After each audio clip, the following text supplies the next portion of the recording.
Hey, c'est Tenwing et aujourd'hui on se retrouve pour une vidéo concept sur Super Smash Bros Ultimate.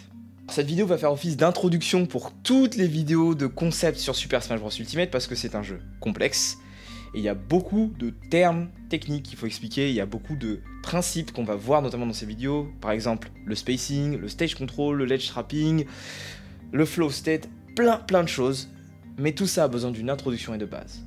Aussi, pour pas que cette vidéo serve un peu à rien, elle vous permettra de réviser vos bases si vous êtes un joueur confirmé, et pour les joueurs débutants qui se font éclater tout le temps dans Smash Ultimate et qui ne comprennent vraiment rien au jeu, et pas de soucis, c'est normal, c'est un jeu de combat très déroutant au début. Si vous faites partie de ces joueurs-là, vous aurez quelques méthodes qui vous permettront de mieux profiter du jeu, et peut-être même de remporter vos premières victoires. Présentation très rapide du jeu, il s'agit d'un jeu de combat où des personnages de la licence Nintendo s'affrontent, genre Kirby, Yoshi, Luigi, et quelques personnages d'autres licences viennent se mêler à eux, par exemple Ryu, Bayonetta ou encore Cloud de Final Fantasy. Ce joli roster de personnages s'affrontent avec des règles du jeu bien particulières, c'est ce qui font que Smash et tous les jeux Smash, donc Smash Ultimate jusqu'à tous les jeux Smash qui sont sortis jusque-là, sont très spéciaux. Il n'y a pas de barre de vie, vous mourrez lorsque vous êtes éjecté de l'écran, et que vous touchez la Blast Zone, c'est la zone qui vous fait perdre une vie. Et vous avez perdu le match si vous avez perdu toute votre vie avant que votre adversaire ait perdu toutes ses vies. Sachant cette règle de jeu unique, on peut commencer dès maintenant à établir un plan de jeu très simple pour assurer ses arrières et être sûr de ne pas faire de bêtises. Si on représente le terrain comme étant un carré, il y a le centre, et à partir du centre, il y a des zones très périphériques aux extrémités. La Blast Zone est au-delà de ces zones périphériques. Autrement dit, ce sont des zones de danger qu'il va falloir éviter. Et donc, par construction, il faut être le plus loin possible de ces zones de danger. Ça veut dire se rapprocher le plus possible du centre. Un exemple simple, si vous avez tendance à être très vers la gauche du terrain, voire dans le vide souvent pour je ne sais quelle raison, dites-vous que votre adversaire aura simplement à vous pousser un peu plus pour vous amener dans la blast zone. C'est-à-dire, soit vous faire tomber, soit vous éjecter vers la gauche encore plus. Alors que si vous êtes sur le centre du terrain, vous pouvez passer d'un côté ou de l'autre, et vous gardez l'avantage et la sécurité d'être sur le terrain et d'être loin des zones d'élimination. En résumé, dans Smash Ultimate, il faut toujours chercher à rester au centre du terrain.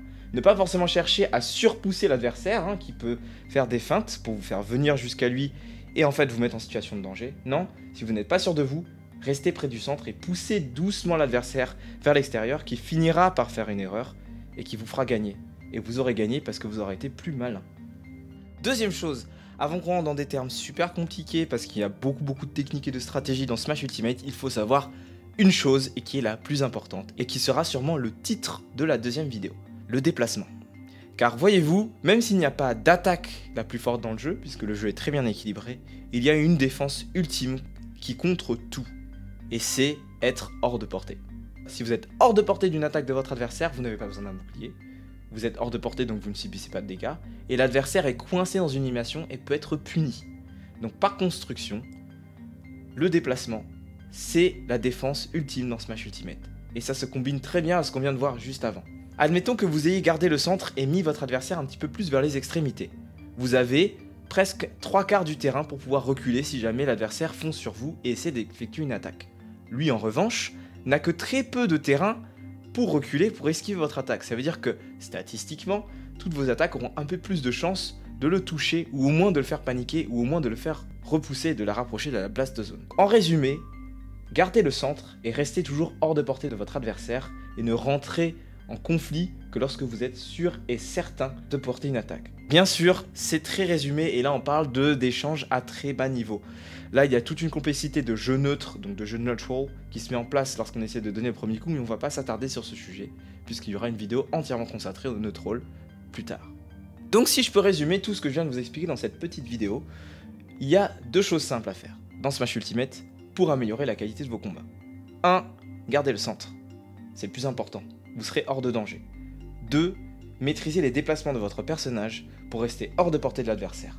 Parce que oui, reculer et fuir, c'est la défense ultime dans Smash Ultimate. Sur ce, je vous remercie beaucoup d'avoir suivi cette vidéo jusqu'au bout. On se retrouve très vite pour une prochaine vidéo, et peut-être très bientôt pour un mode talk sur la chaîne, mais ça, on le verra plus tard. Ciao.